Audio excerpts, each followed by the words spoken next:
Hey everyone, welcome to an awesome presentation by Lena Wolf, presented by Black Hills. We will be allowing Ken to take over the intro. Thank you very much for attending. Hey everyone, welcome to an awesome presentation. Ken, you gotta unmute, hon.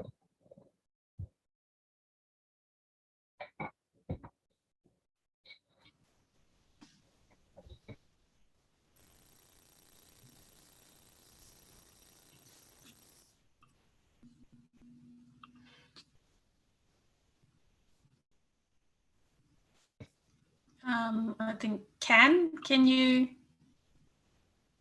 unmute?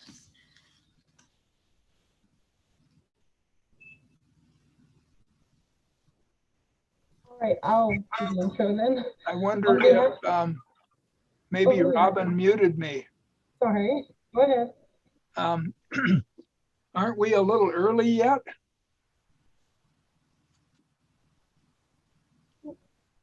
I think we're 5 minutes early.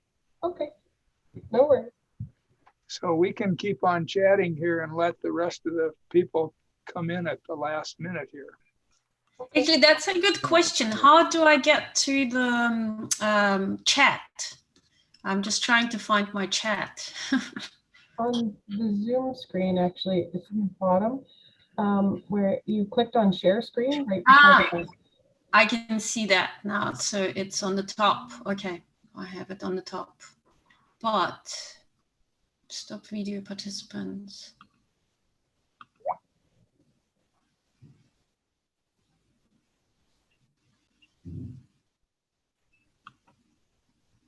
Huh. Oh, goodness me. Okay. How do I get rid of it now? Oh, no.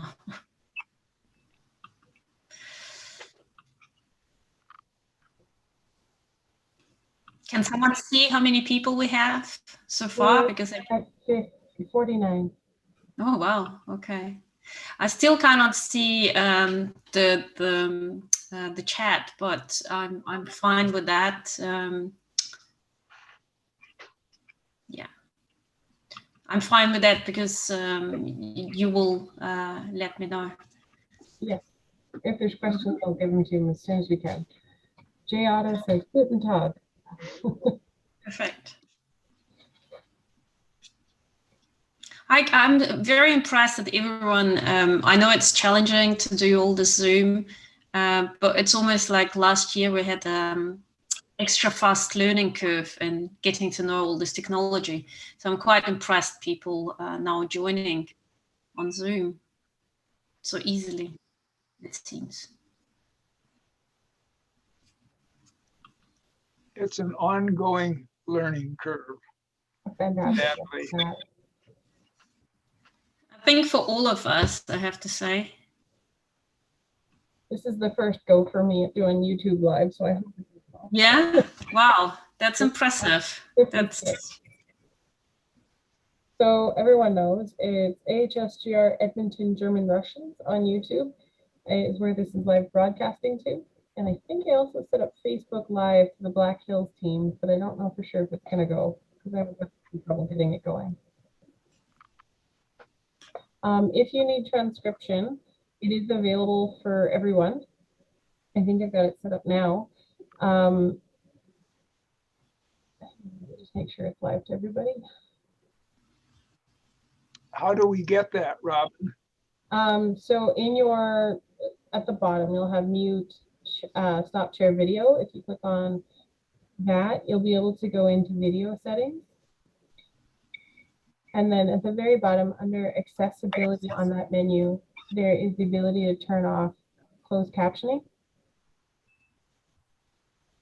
Okay, but will that be printed out as like a lecture? No, it's built into Zoom, and then on YouTube, it's also captioning. Okay, but it isn't like a text that I can read afterwards. Yes, I'll get that and I'll send it to you separately. Okay. Guten Tag. Someone is saying Guten Tag. Ah, Otto is saying Guten There Tag. you go. Hello, Otto. Interrupting. I have a Go ahead. cursor running around my TV screen. Is that That's totally okay. That's Lena playing with her screen share.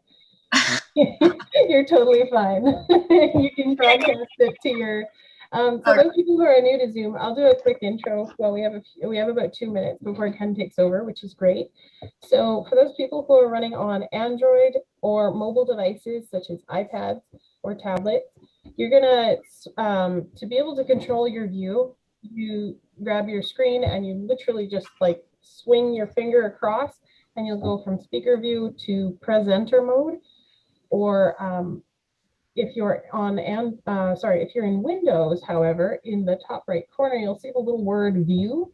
If you click on that, you can actually change the aesthetic. So it can go from standard to side by side by speaker, or side by side with gallery, or you can exit full screen at that point. In the bottom left corner, if you need to speak up because you're a slow typer, it's all good, just let us know. You can mute or unmute yourself in the bottom right corner. There's stop video. If you're wondering how the backgrounds are changing, that little up arrow allows you to choose a virtual background and choose a beautiful filter. I play with that usually with my daughter because you can add makeup and change your eyebrows kind of thing. And you can change which cameras you're using through that if you've got 2 cameras. Mute also allows you to control your microphone and your speaker system. For those people who want to participate in chat, you will also see the chat and reactions buttons. The chat button allows you to type manual messages, and as a part of keeping flow and awesome conversation going, can kind of jolts the speaker sometimes if you start talking at her and overlapping. We're going to leave all the questions to the end. So if you come up with an awesome question in the middle of the event, please type it in the chat and we'll read them all in order as we go. And then if you prefer to speak and give emotion to your speech, please don't hesitate to unmute yourself at the end of her presentation. It's about 45 minutes, right, Lena? Yeah, yes, I'm trying to keep it to 45 minutes, yes. Okay. Reactions are awesome because we can see them. We are currently up to 77 participants and people can jump in and out as needed. We are live on Facebook and the appearance I've got going on right now. And Ken, it is now 1 o'clock. Give an intro. Good afternoon, everyone. Hang on. Let me mute everyone and then unmute yourself one more time because I'm a joke.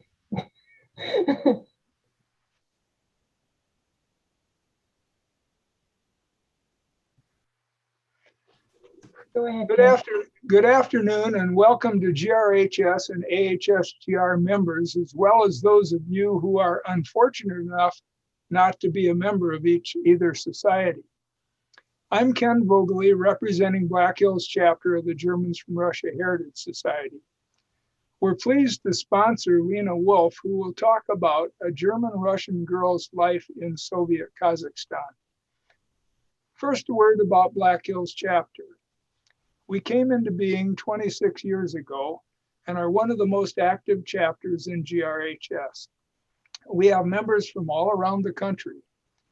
Any member of GRHS can ask to be a member of Black Hills chapter, and you'll be able to keep abreast of what is going on in our chapter by receiving our newsletter. Our farthest away member happens to be my good friend and our speaker for today, Lena Wolf. Lena was born in Lithuania, moved with her family to Kazakhstan, and when the Soviet Union collapsed, moved with her family to Germany. From there, work took her to London, where she lives today. A few things before we hear from Lena. First, I want to give a shout out to Robin Morales of Edmonton, Canada, whose genius in the shadows has helped Black Hills chapter bring this presentation to you. The second is that this discussion will be archived and available for viewing on YouTube and Facebook. Finally, and importantly, I want to put in a plug for Lena's current project, which is a graphic novel about the German-Russian experience. Our story in pictures, if you will. The graphics are exceptional, and I hope Lena will show you examples. Please support this venture with your dollars. And now, Lena Wolf. Wonderful. Thank you very much, Ken. I am very happy to be able to speak here. First of all, hello to everyone. I can see that 88 people now have joined. Guten Abend to people in Germany, but also hello to everyone else. I know a friend from India and New Zealand is joining us as well, and a few people from Germany. And also my family. My niece has joined as well, which makes me very happy. So yes, today I would like to speak about what it was like to grow up German in Kazakhstan, in Soviet Kazakhstan as well. So being German was a slightly different experience because, first of all, I think nobody really knew what we as Germans were doing there. Nobody really knew where we came from. And the interesting thing was that we ourselves, or my generation at least, didn't really know how we ended up being in Kazakhstan. And the reason why we didn't know how we ended up being there is because nothing was taught at school. The Russian-German heritage, the Russian-German history at schools was not taught at all. It was something that was, it was not mentioned at all. Even Catherine the Great and reference to her being German was not mentioned. And I guess that was all part of what happened during the war, and people just didn't want to mention that they were Germans who lived in the Russian Empire for 200 years. But despite all of this, I think the way I wanted to do the presentation is mainly based on a few conversations I had with Ken and the questions that he asked me. And I thought I will show you a few images, and which usually helps to see and to understand what the life was like there, and tell you the stories of my upbringing. So this is, first of all, this is my image from my kindergarten. I was born in Latvia, not Lithuania, but it's very close. And so you see me, I'm in the first row, and I'm 1, 2, 3. I'm the fourth from the left in the first row. That's me. And as you can see, that's my kindergarten, and the kindergarten was very international. So we do have people there that were Kazakh, were Ukrainian and Russians, Polish and Czech, Koreans as well. So Kazakhstan was a very international place. And the reason why it was such an international place is because most of the people were sent there, or there because our parents and grandparents were sent there during the deportation. So all of those people, we ended up being in Kazakhstan because we didn't quite fit anywhere else. And so Kazakhstan had this collection of people of different nationalities that Stalin didn't like very much. So my parents, the reason why I was born in Latvia is because in the 70s, there was a window of opportunity for the Germans to leave from Latvia to Germany. And it was during that time that quite a few of my relatives, my aunts and my uncles, left to Germany. And my parents went to Latvia hoping that they can do that. But by the time they arrived there, the window of opportunity was closed, and it became more strict, and they were not able to leave to Germany. So they had again to go back. And because the circumstances for them to live in Latvia was not as easy being German, they went back to Kazakhstan. And so we lived then in Kazakhstan until 1990. That's when we finally left, when Perestroika happened, when we finally left to Germany. This is Aktobe. I grew up in Aktobe. During my time, the city was known as Aktubinsk, and the Kazakh name is Aktube. So as I mentioned before, there were many people that were sent there during the war. So it was quite an international place. There were not just Germans, but all these other people that didn't quite fit anywhere else. Aktube at the moment has about 500,000 people, so it's a relatively big city. And Aktube region is twice the size of United Kingdom. So we're talking a very, very large area in Kazakhstan. This is the image of new moschee. What do you say it in? Is it moschee in English? Mosque in English, right? That's right. So this is a new mosque in city center in Aktube. And I thought it was quite interesting because I just read about it recently, because the mosque, it's not just mosque, but it's also has several different purposes.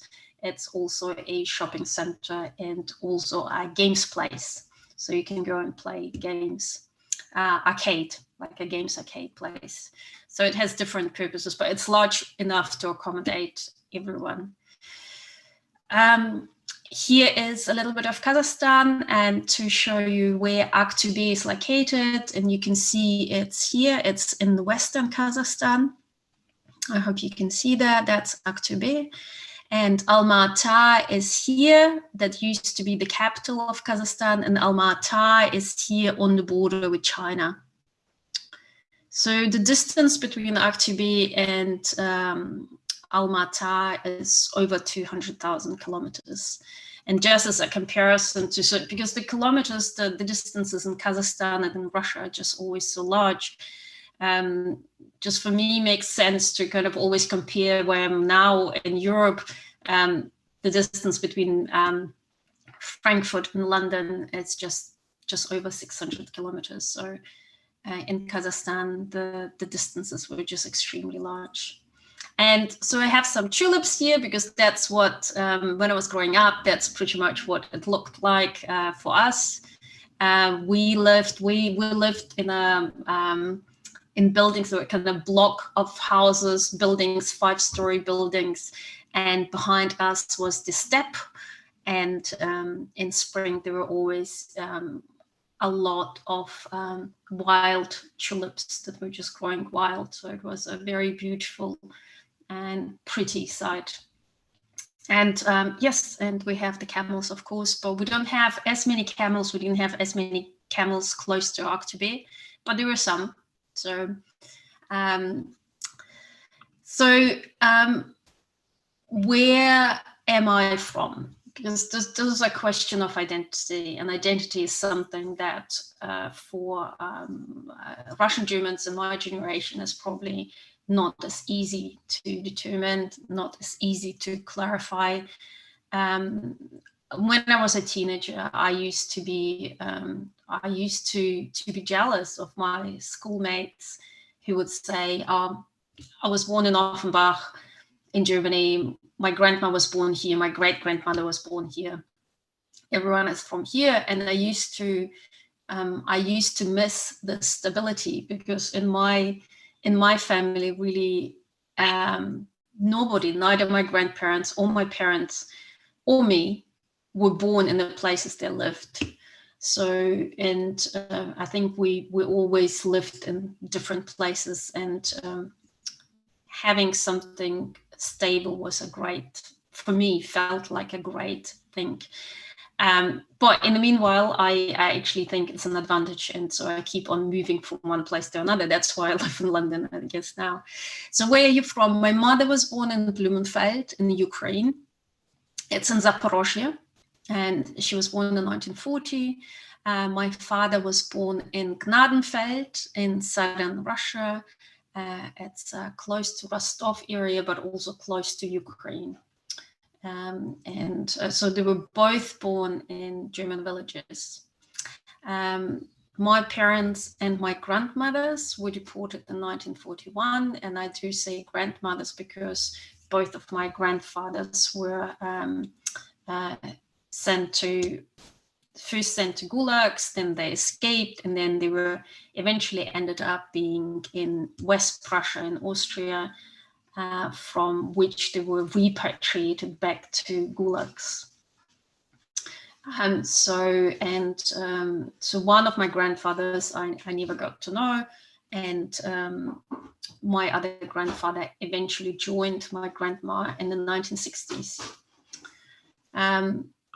So the deportation itself was, as you probably heard from other people as well, I think it was probably one of the most traumatic experiences that happened to Germans from Russia. My parents, they were just very young. My mom was just about 9 or 10 months old when they were deported. My dad was a few years old. When they were deported on a woman and old people and children's train to Aktibe. Men, by the way, all the men were put on a different train and sent in a different direction, whatever men were left behind, because by that time, 1941, not many men were still there. When they arrived in Aktibe, it was extremely cold. They arrived in winter. And so -40, I did look it up for Fahrenheit and realized it's the same in Fahrenheit. So it's probably -40 Fahrenheit. And so they were left, they were just kicked out of the train, and they were left in the snow, and the train took off in a different direction. And so there was this a lot of women and children and sick people who were left in the snow with absolutely no protection. And Kazakhstan, especially Aktibe, is incredibly, it's very flat, and it's a steppe, so there are not many trees, meaning there are not many places you can hide, where you can hide. So, and it's a very windy place in winter as well. So one of the things that they started doing is, when they ended up being there, they just realized they're not going to survive a night there without protection.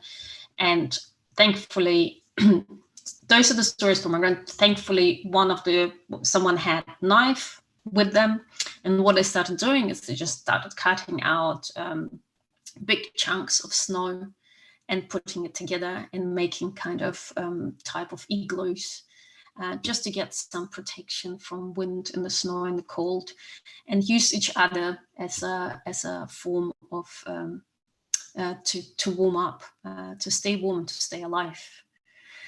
And and that's how they spend the first night, and then the next day they realized that if they didn't get any help, they will not survive another night. It was just too cold. And by that time, also many people passed away. They froze. And so it was my grandma who left my mother and my uncle behind as well. He was just a toddler. And she walked with her sister in the storm, in the cold, along the train tracks to the next settlement. And eventually they came across a aul. Aul is a small Kazakh village, consists made out of yurts. I assume the yurt's traditional Kazakh dwelling, and so it is that, yeah, and those people saved their life. And my grandma always used to tell me how just that kindness of those people, taking them in, and those Kazakh people didn't have much themselves, but I think it was just a warm cup of tea or even just a warm cup of water, and giving them, inviting them in, which in Kazakh culture is a very common thing, that you invite the guests in and you share with them whatever you have. And that helped them to I guess, survive in that particular case. And interestingly enough as well, it was that, so my grandma, when they were deported, they barely spoke any Russian. And I assume that the Kazakh people as well that were in a small village didn't really speak back then much Russian either, and yet they managed to communicate. They managed to find a way to communicate with each other. But I assume that need is international, or need is something that you to help someone doesn't need much explanation. But I find it wonderful how those different people with different languages come together and they find a way to help each other. So so once they informed people in the aul that there were people who were dropped off in the snow and that they need help, the people notified the local commissariat, local commissars, who then organized sled and horses and went to get the people that were still alive. And so, but once they got the people, they ended up putting them in, everyone who was deported in something called special settlement, and they became spetspaselense. And the living conditions in those special settlements were terrible. So my grandma talked about actually dug out like huts, making them from the ground just to find protection, just to have something, to build something underground, which was very difficult in winter months.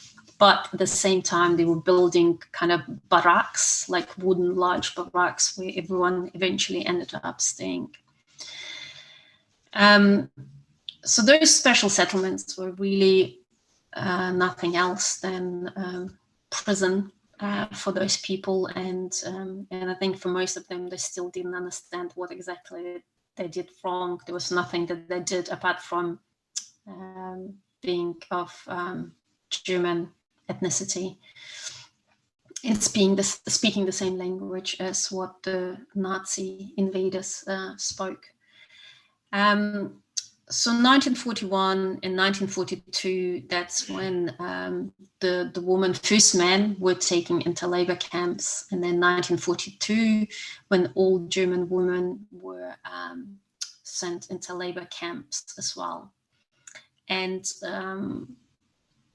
this is, in my mind, and from the stories of my grandparents, grandmothers, was one of the most one of the most horrible things that happened to German women. First of all, it was only German. So there were different nationalities that were also became special settlers in Kazakhstan. However, it was only German women who were sent into labor camps in their full entirety. And as soon as your child became 3 years old or older, the women were taken away to work in those labor camps. And they were sent most of the time quite far away. So most of the time they didn't get to see their children for weeks and weeks. And that was just a very cruel thing for women. And also because they knew that there was nobody else in the camps who could take care of the children. There was nobody else because all the able-bodied people were sent away. And so the only people who were left behind were either women who had children under 3 or kind of sick people. And so a lot of Russian Germans were talking about how it was terrible for them to know that their children were left behind, and they were left behind starving, and nobody was looking after them, and there was just nobody to take care of them. And so that was a real tragedy for women. Of course, what else also happened is that some of those children were taken to orphanages, and you would say those were the lucky children because at least in the orphanage they got something to eat. The unfortunate part of it, of course, was that most of these kids still had their mothers alive, but they were still taken into orphanages, and that was a clear separation from their family. So yes, I have a special slide about children in special settlements. My mom was still a baby when they arrived, so that means that my mother's mother was able to stay with my mother. However, my father was 4 years old, and because of that, my grandma Josephine was separated from him. And so he ended up being in a special settlement, and she was taken far away to work in Kimpersai. And Kimpersai was, I did find this, Kimpersai was area in the southern Urals in Kazakhstan, and has the largest podium chromite ore deposits. And this is where she was put to work. And the work was incredibly tough, incredibly hard.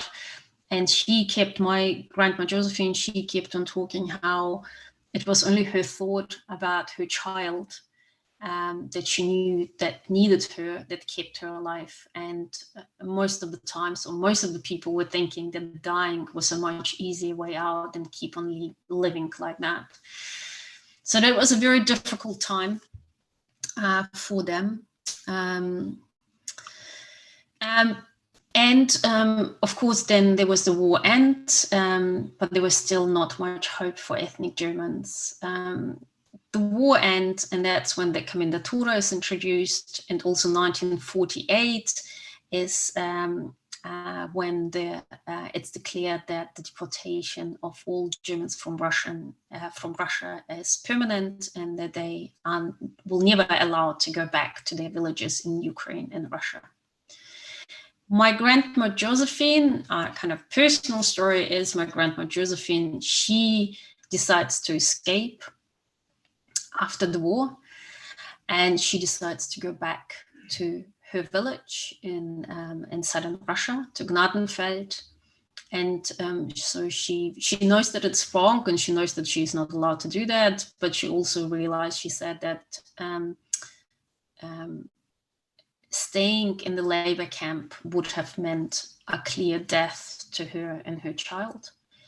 And escaping and taking her son with her was there was certain hope in it. So she walks, so she escapes, and so back then, because when they were put in those special settlements, their passports were taken away. So she doesn't have any passport, and in the Soviet Union, passport was incredibly important. So anyone could stop you and check for your passport, and if you didn't have a passport, you could be imprisoned. And that's, of course, she was worried about. So she could not just. Also because they didn't have any money at all, so she couldn't just get on a train anywhere. She had to hide, so they walked most of the distance to their village, which left them almost, which they almost didn't make.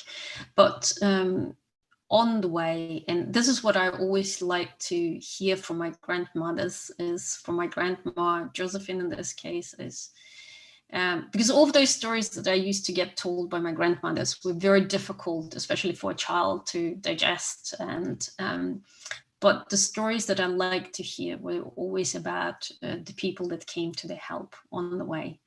And there were always, all of those stories, no matter how difficult they were, no matter how tough they were, there was always someone who ended up helping. And those people were anyone. There were people, so in Grandma Josephine, for example, she said that on the way, there was one part that was so incredibly, they were starving, there was absolutely no food, and they were literally starving, so they kind of sat down, almost giving up, and thinking that they will just, that's the end and they will never make it. And yet there was a Russian woman who was deported herself. They found later who was deported herself, and her family was deported, who then just took them in, which was absolutely forbidden. So she definitely endangered her life by doing that, but she took them in for quite a few days, and she fed them with whatever she had. So she just gave them this possibility to recover and get the strength back. And again, that is the situation where I guess both of the women did not speak the same language, but they were able to communicate in a certain way. I don't know how much my grandma spoke Russian when they were deported. Both of them spoke with a very strong accent when I was growing up. I get the impression that they were very young, so they were like 20, 25, 28. No, I think my grandma was about 30.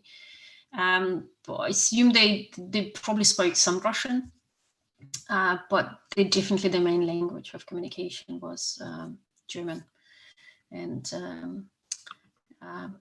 yes, I used to make well, not fun, but kind of I used to find it funny how my grandma, especially Emilia, used to get the grammar wrong in Russian, and so we were kind of used to laugh about it together as well. And sometimes she would get the endings wrong in Russian, and I would find it so interesting and funny. And the irony is, then I came to Germany and I ended up speaking with accent. So it's kind of the story repeated. So it's the same. Grandma Josephine, she eventually, so they actually made it to their village in Gnadenfeld, but realized that all the houses were given away. So Stalin resettled other people, and so all of the houses were occupied. She did knock on the door, and she did try to get at least some clothing or some, because you need to, because everything, when they were deported, they left everything behind. So their cattle, their fields, their houses, their linen, everything, their clothing. They only had one suitcase each. And so she asked if she could have some of the, at least warm clothing or something else. And so the owners didn't appreciate a German knocking on the door. And yes, they didn't let them get anything. They closed the door in their face, and there was no place for them to go. And at that time as well, so they arrived as German in what's supposed to be what used to be a German village, but by that time people were resettled, and also it's the end of the war, so the war with Germany, with Nazi Germany, is still in everyone's mind. So there was a lot of hate towards Germans, and she was representing one of those in their minds.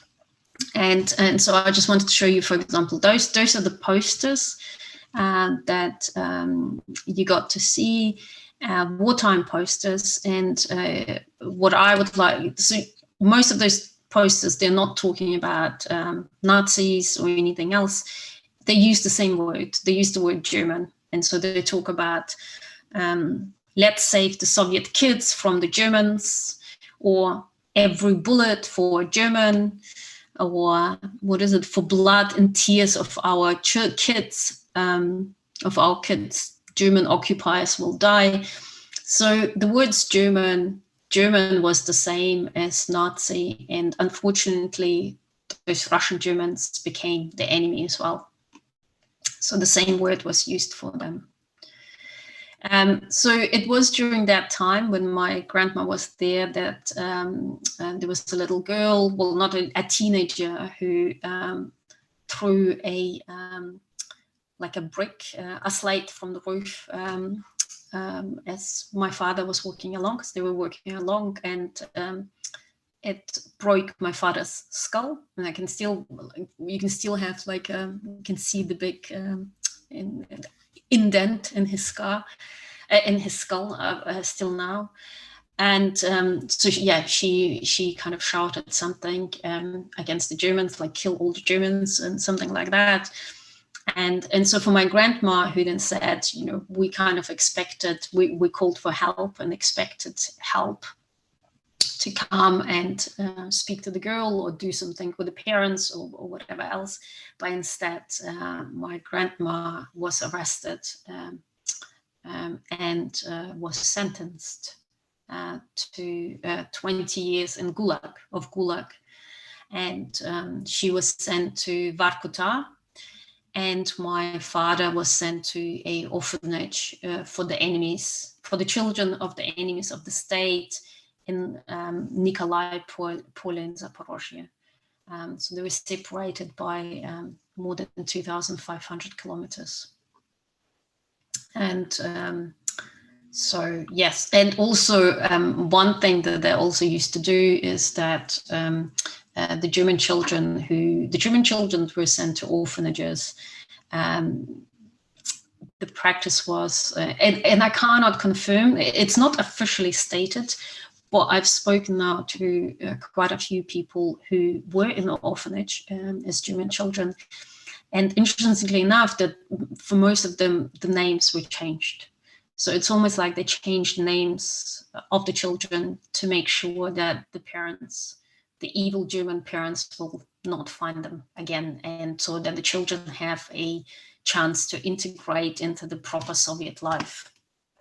And so that was the case also for my father. His name was changed. And so for a very long time, my grandmother and they didn't have any contact, and she tried to find him by writing to pretty much every single orphanage. From the Gulag, she used to write letters to every single orphanage. And the only thing she could do is to describe him because there was nobody with his name. And but then as the years were going on, I guess it was more and more difficult to describe a child that was growing up. How do you describe a child who is 5, 7, 8 years older than how you left him? But in the Gulag, she was not the only one who was looking for her children. So there were most of the women there in the Gulag were looking for children as well. So they used to come together and write letters together, and would help if they discovered a new orphanage. So they would send collective letters as well, describing their children and looking for help to find their children. So here's a map, Vorkuta. And I put down Dnipro, but it's not far from there. So it's just in terms of for you to see the distance. And we see Kazakhstan there as well. So just for you to understand the distances I'm talking about. So there you go. By train, you can go in 2 days and 14 hours. So I guess that's possible. By train and bus. So those are the pictures of this is labor in the USSR. It's a matter of honor and glory. That's what it says on the entrance to the Vorkuta Gulag camp. So labor in the USSR is a matter of honor and glory. Quite a nice place. Well, not a nice place, but yeah, sounds wonderful. And this is the actual orphanage where my father grew up, I guess, in Zaporozhye, Nikolai Pole. My parents went there about 10 years ago. They went to visit this orphanage. It's a school now. And this is a picture that, I think that is the picture that I took, or maybe I got that. There was definitely a picture that they took when they visited this place. And it's a school now. But what also interesting is, what interesting about this Nikolai Pole is, yes, so the orphanage used to be, so the place Nikolai Pole used to be a German Mennonite village, but by the time and that orphanage used to be a Mennonite school, a German Mennonite school, but by the time it was made into the orphanage, there were no Mennonites left. So I guess the question was, I'm not sure if they were all executed or they left before that, or they were deported as well. But the Mennonites were gone, and they used the structure. So they used the buildings for other purposes, in this case, for the orphanage. And I guess it's kind of ironic that a good German village building was used to house some of the German orphans. So yeah, he's not very, so my father, for my father, being an orphanage, it was a very difficult time. First of all, he didn't speak much Russian, and coming into an orphanage, again, it's still when there were also children that lost their parents to to Nazi Germans, and coming as a German child was not the most welcoming place to be. And also the fact that his mother was considered an enemy of the state and was sentenced to Gulag sentence did not work in his case, did not work in his favor, I guess. But the positive things that he always talks about is that the orphanage was the first place where he learned to read and write. Because one of the big issues in special settlements was that there were no schools, and so a lot of children who grew up in the special settlements ended up being analphabets, and they ended up not being able to read and write for the whole life. That had a lot of consequences, I guess, for them, for their life later on. So I guess the advantage was, or the good thing coming out of this whole experience was that he learned to write and read, and that's something that he hang on to.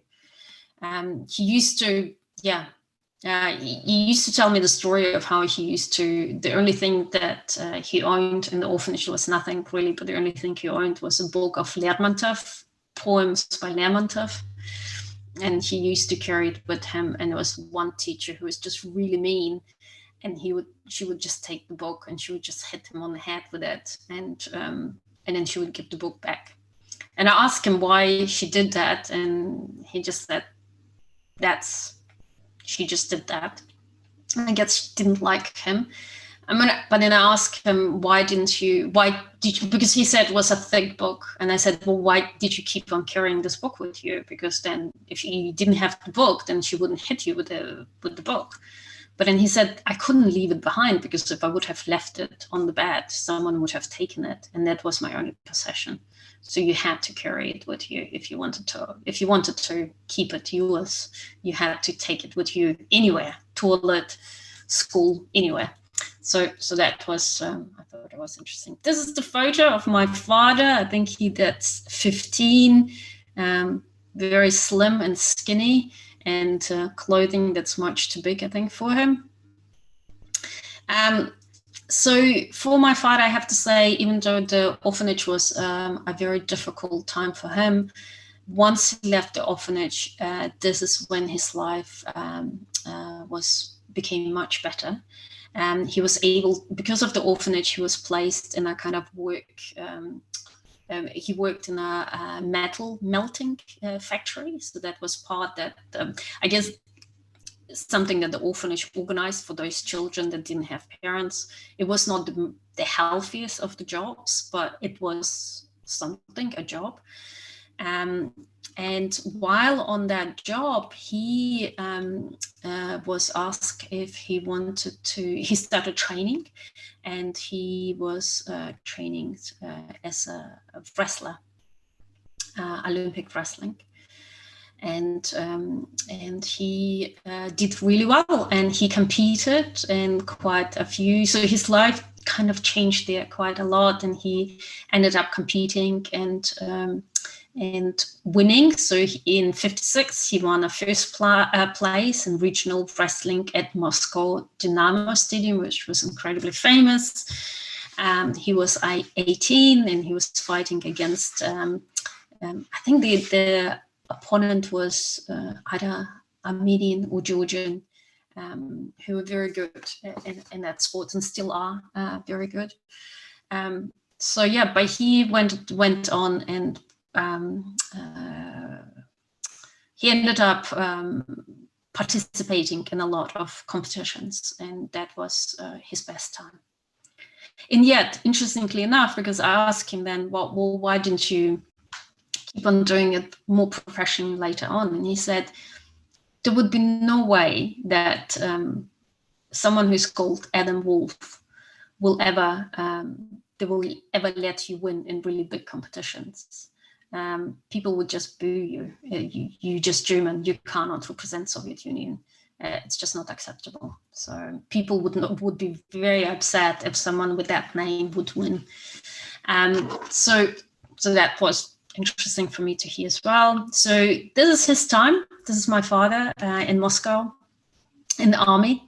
And again, army being in the army was a very good time for him because he was competing, he was a wrestler. They ended up taking him and putting them in a military wrestling team. And so that was actually fantastic for him because he could focus on wrestling. And also on top of it, they taught him how to, they gave him a new profession, and he became a large vehicle driver, like bus driver. And that was something that he learned in the army, and that became his job, and he was incredibly thankful for that opportunity. So his army time was a very, very good time. Here's a photo from Kazakhstan.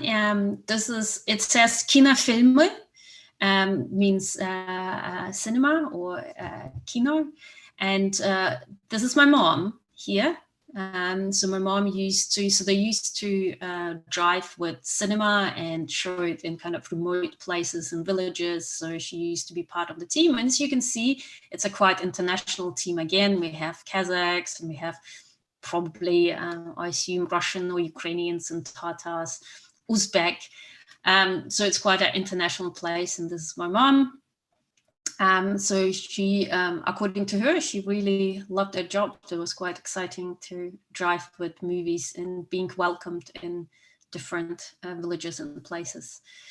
This is me in Aktyabinsk, and this is me with my friends. And again, so me, Russian, German, or German, as in Kazakhstan, we're just called fascist or German, really. Which in most people's minds was the same, and was used interchangeably. The amount of time I was called fascist at school was quite normal, coming from teachers as well. But yeah, so we have Tatar, we have Uzbek, so quite international. And here I'm seeing how I'm running slowly running out of time, so we'll be a bit faster. This is my other grandma, this is my grandma Emilia. And my grandma Emilia, this is their house in Kazakhstan. And interestingly enough, is that after the deportation, their house was built in a very similar way. They built their house in a similar way than what they had in Ukraine. And they painted it in this blue color as well, which was very important for them. So my grandma was the small, very slim woman, but incredibly feisty and quite strong in her opinions. So the church, she was Catholic, and the church was not really allowed. So, but one thing that I always used to, but she and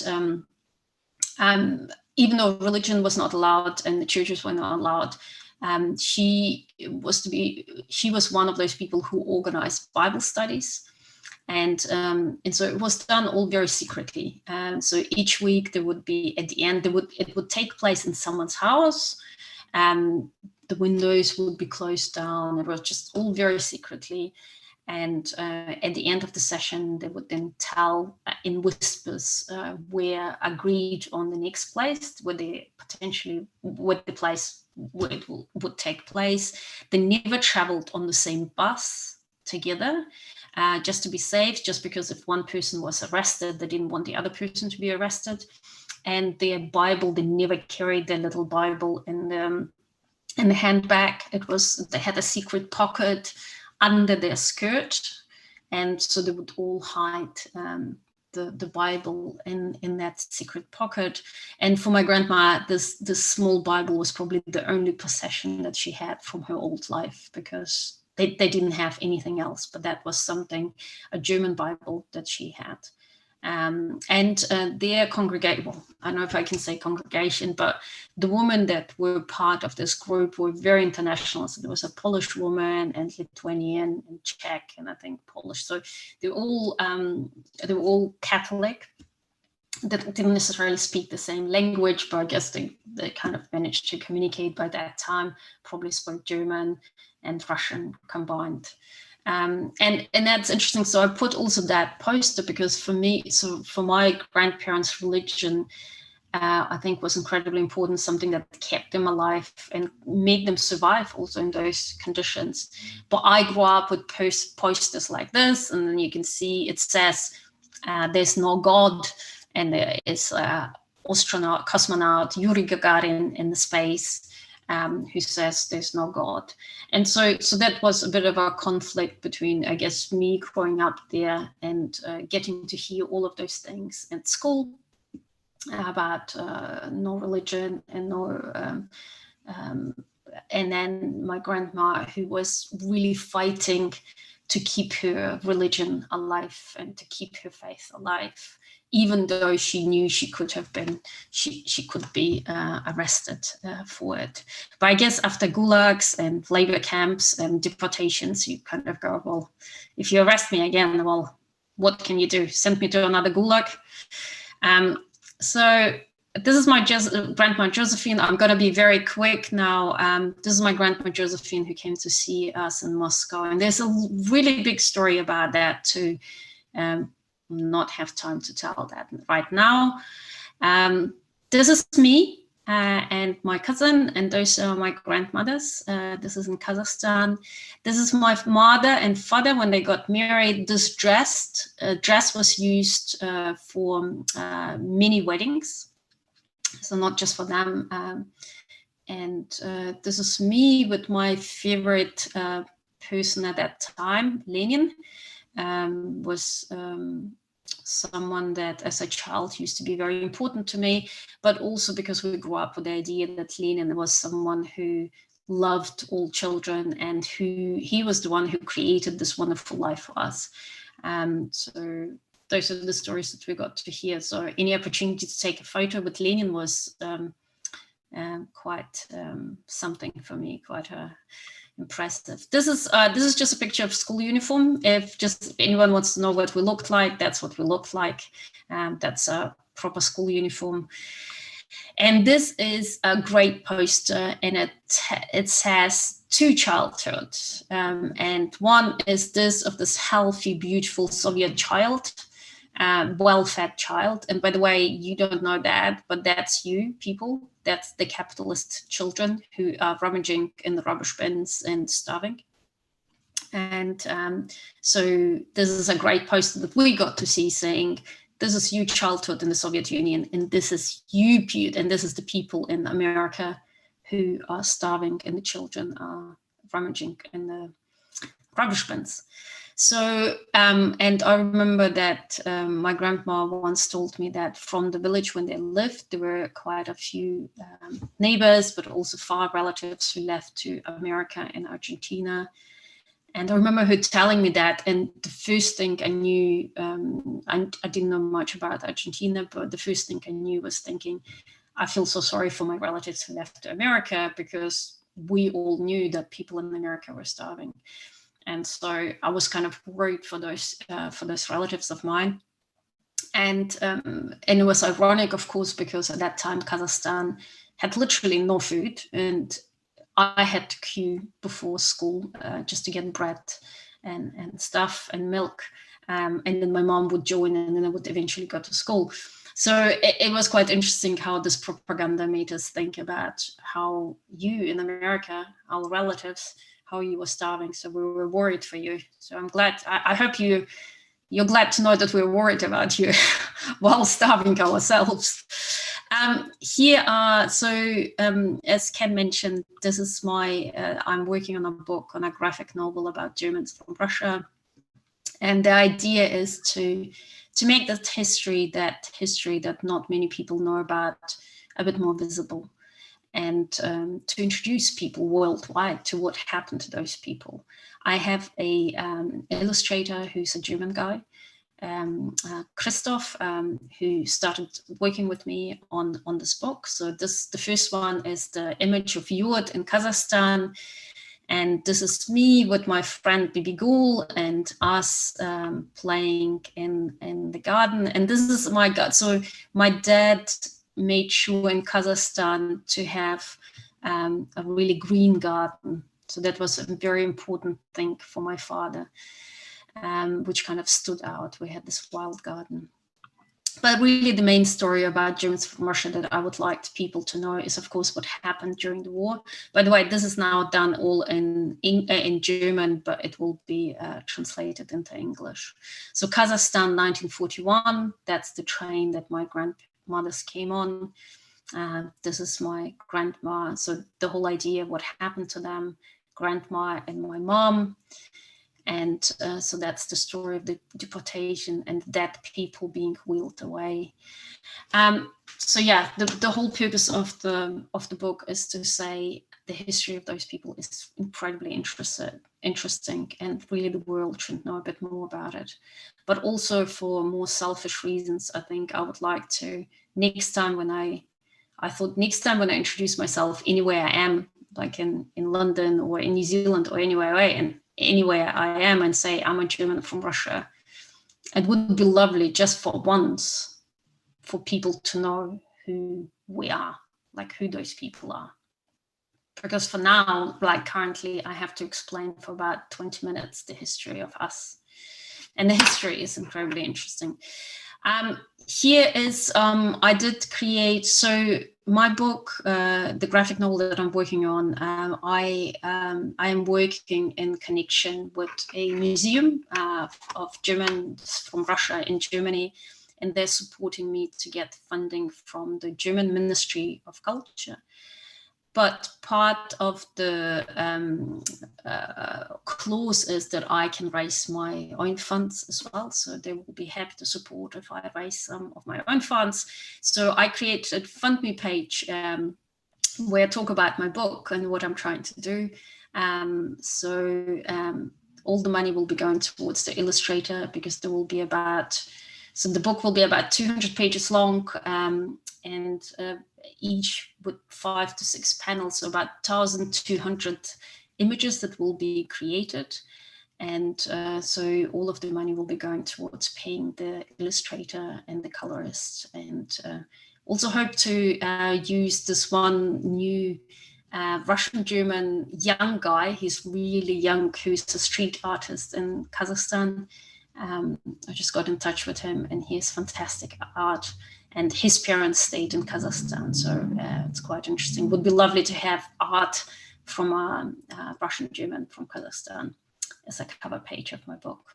So if anyone, any support is wonderful. And this is my GoFundMe page, and it's called Graphic Novel About Germans Who Lived in Russia. So thank you.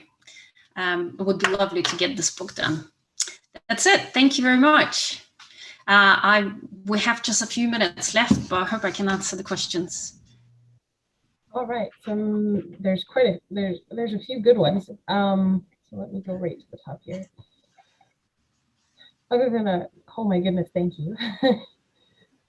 What can an average person do to help German Russians still in the former Soviet Union? So I couldn't hear just acoustically, sorry. Oh, that's okay, sorry. What can the average person do to help German Russians still in the Soviet Union?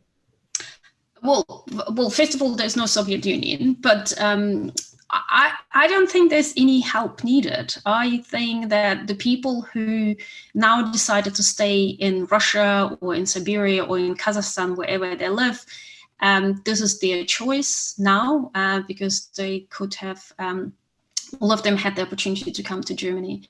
And I think people that are stayed now, they have relatively good life as well, I think. And there's also, maybe there's some older population, maybe that could not move anymore to Germany, but a lot of people made a conscious decision to stay because they decided that their life in Siberia or in Kazakhstan, where they were, is better than going to what was for them a foreign country called Germany.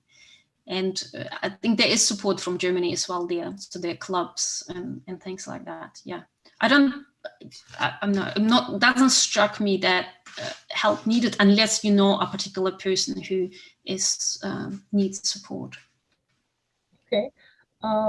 Next question. Where were the labor camps located? Oh, well, the labor camps were all spread. They were in the Urals, so they were in a lot of labor camps were in Germany, and there were also labor camps in the southern Urals, and I believe also in Siberia. So there's a whole. I mean, there are some people who do not differentiate between labor camps and gulags. They call them one and the same. My grandma, just as just to explain the difference, for my grandma said that the labor camps, in her opinion, were much worse than gulags, and the reason why it was the case is she said that when we got to gulag, she said she was almost happier to be in a gulag, because when they got to gulag, they got this uniform, so they got really like padded jackets and padded trousers and a hat, and they had like a number on each of them. But she said it was just such a relief to have warm clothing. Also, they lived in much better accommodation. It wasn't a great accommodation; it was just wooden barracks, but they were better than what they had when they arrived in Kazakhstan, which were like dug out huts and horrible, living in the earth, in the ground. And also another thing is that she said why gulags were better than labor camps is because she said, at least in gulag they took their children away and sent them to orphanages. And she said that was terrible, and also they couldn't find their children. But at least they knew that their children get food at least twice a day. Whereas those children that were left in special settlements, in labor camps, died of starvation. And those women just couldn't do anything about that. They were forced to work and they could not support their children. And that was probably much worse. So that's just, for me, that's how I tell the difference between those two. And but some people use the same terminology, gulag and labor camp. Labor army. And they were spread all over Kazakhstan and Siberia and Russia. Next question, if I may. How long was your father in the Soviet army? How long he was in the Soviet army? I don't know. I think probably 3 years. Then 3 to 5 years, depends. I don't know exactly, but definitely 3 years. I think maybe after the war they did it longer, but I wouldn't be sure. I don't know. Okay, and Sandy Schilling Payne had a really big multi-part question. So Sandy, I just asked you to unmute if you want to speak for yourself on this one. Okay. Hey, Lena. So Hi. I was curious what age you were when your parents started telling you these stories, and if it changed the way you felt about where you grew up, because you showed us this beautiful field of tulips. And I also wondered if you miss where you grew up, if you miss Aktobe, and do you still feel an attachment to that place now, knowing what you know, how you got there? Yeah, a really good question. So yes, so first of all, my it's interesting, but my parents really never wanted to talk about their past, and this is something that you see with a lot of Russian Germans, their generation, because they lived to kind of quite difficult childhood. All they wanted is to integrate and be part of their society, and they kind of could hide because they spoke perfect Russian, and so it was easier for them to integrate. So they didn't want to dwell on the difficult history, and that is maybe one of the reasons why the history is forgotten for many Russian Germans, because those people just stopped talking. So my parents, when I used to speak to them, they would just tell me, why do you want to know that? Why do you want to talk about those horrible things? And in a way, I understand, because once I asked a few times my dad about his orphanage experience, and you just got very upset just remembering those things. So I understand that I wanted to forget it. But really, for me, maybe because I was the youngest in the family, for me, it was the stories of my grandmas. So the grandmas were the one that could not really be truly integrated. It spoke with an accent. They were clearly German. They cooked German food, Zuckerkuchen and Strudel in Kazakhstan.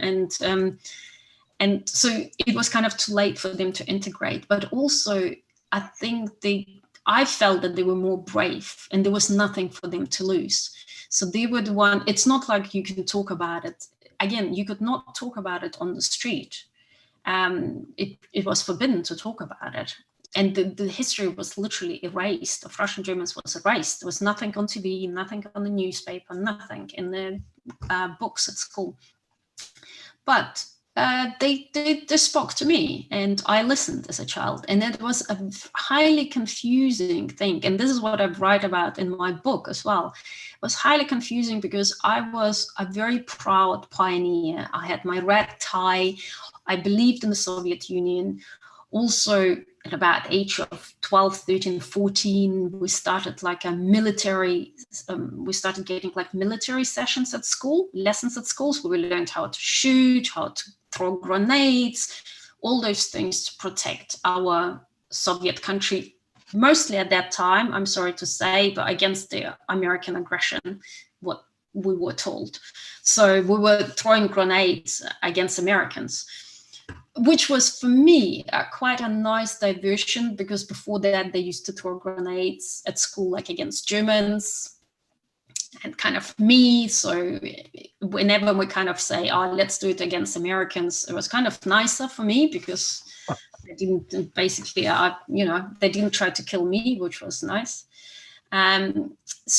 But it was confusing because I was really brought up kind of fighting for the Soviet Union, believing in our happy childhood, being a pioneer. Definitely wanted to become a Komsomol and communist, because that was what everyone wanted to do. And yet I would go home and my grandma would tell me those goodnight stories or just stories while we were cooking. And they were all about those stories that nobody else talked about, and all about deportation and their life before, which was a nice life before, and not during the famine, but there were times that were before. And she would talk about the landgut, like the farm that they had, and the animals that they had, and how they used to sell that on the market. So it all sounded so incredibly interesting. And then of course she started telling me about deportation, and that kind of completely contradicted my Soviet reality. So it was a confusion, but it made me question my reality. But then I guess for me, when I was 10, my aunt of my family came to visit us from Western Germany, which was a big no-no. And I don't know how she managed to get a visa or how she managed to come, but she came and visited us in Aktobe. It was such a big thing. We had a policeman in front of the flat, inside the flat. The policeman was always there with her, so she stayed with us for a few days. The policeman was there literally when we ate. When she went to the toilet, he went and stood in front of the toilet. And so it was a big thing. And it was apparently the police was there to protect us. But he also listened to all of the conversations that we had with my aunt. And I remember the conversation with her where I kind of asked her about Western Germany. Again, it's a capitalist country. So it was like, so you must be starving. It's really bad. And she was like, no, we have bananas. And I mean, for me at that time, I've never had banana in my life. That was like the top of the top. If someone can have a banana, that's like you're rich. And then also the fact that she brought with her all those sweets and chocolates and all those wonderful things that we never had in Kazakhstan. Chocolate in Kazakhstan was the most horrible thing ever. It tasted very sandy. I'm pretty sure they put sand in it. It was not something that you enjoyed. You ate it as punishment. And so getting this wonderful chocolate from Germany, and then and then her telling us there are no queues for food, that you can go in the supermarket and you can buy anything you want. I was just going, I don't know, how can I connect those two experiences? That was very strange. And then, of course, at school, they because we had like pioneer meetings, big pioneers meeting, and then at school, and they had this big big talk about how the Soviet Union and how we have to be careful about people they're easy to influence by the Western propaganda and so on and so on. And they told us to keep an eye on those people who are easy to be influenced by the Western propaganda. And I was like, yeah, I will keep an eye on them. And only later I realized that they were talking about me, like that people should keep an eye on me, someone like me, because we had someone from Western Germany visiting us. So that was very confusing, those two experiences. And being a pioneer and sorry, I'm completely over time, but it's very interesting. But being a pioneer and going and helping out like all the ladies who lost mostly, they were kind of lonely, but also needed help, and because they lost their fathers and husbands and children in the war. And they would sit, and most of the time, all they wanted is to talk to someone. So I was a pioneer. I would sit and I helped them to clean or help them to cook and sit and listen to their stories. And they would tell me these terrible stories about their losses. But I could never tell them I'm a German. I had to create a new identity. I had to tell them a different Russian name, because I just couldn't do it to them. I couldn't tell them, like even after I cooked and cleaned for them and listened to their story, I could not say my name is Lena Wolf because they would know I'm German. So I had to say I'm Volkova, and they would say, oh, what a wonderful Russian name. You're such a good Russian girl. And I would be like, yes. So identity was for me always about keeping secret. And yes, I do miss Kazakhstan, because Kazakhstan was beautiful in many ways, and the tulips in spring were the most wonderful view you can have, and the wild tulips of Kazakhstan are just stunning. So yes, I do miss it, and I haven't been back for 30 years, but I've really planned to go. I was planning to go this year or next year. I would like to see the place again. And I miss the food as well, like Kazakh food that I grew up with. Also eating on the floor, eating with your hands, all of those things I grew up with doing next to eating German food as well. So there's two cultures mixed together. And as a child, it's easy for you to take in both cultures. Lena and Robin, we could go on forever here. This is absolutely fascinating, but we're already over by 10 minutes. And so I think we need to close the meeting down. I want to thank Lena very, very much for this absolutely fantastic, enthralling presentation. And I want to next move on and introduce Milt Kramer, who is the president of Black Hills chapter, because we're going to move forward here with our Black Hills chapter annual meeting. So anybody who wants to stick around for an annual meeting, be my guest, but it's really just a Black Hills chapter thing from this point on.